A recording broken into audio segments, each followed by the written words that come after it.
صحیح حدیث کے الفاظ آپ کے سامنے رکھتا ہوں. ایک بندہ سویا اٹھا یعنی سو رہا تھا، کروٹ لی، بیدار ہو گیا.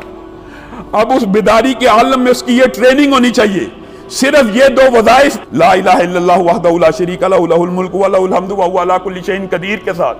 اگر کوئی بندہ سبحان اللہ والحمد للہ ولا الہ الا اللہ واللہ اکبر ولا حول ولا قوت الا باللہ اگر پڑھ لیتا ہے، یہ وظیفہ دونوں ملا کے ایک دفعہ پڑھ لیتا ہے، صرف ایک دفعہ، صحیح حدیث ہے. سویا، کروٹ لی، اچانک آنکھ کھلی، رفع حاجت کے لیے آنکھ کھلی، کسی کام کے لیے آنکھ کھل گئی،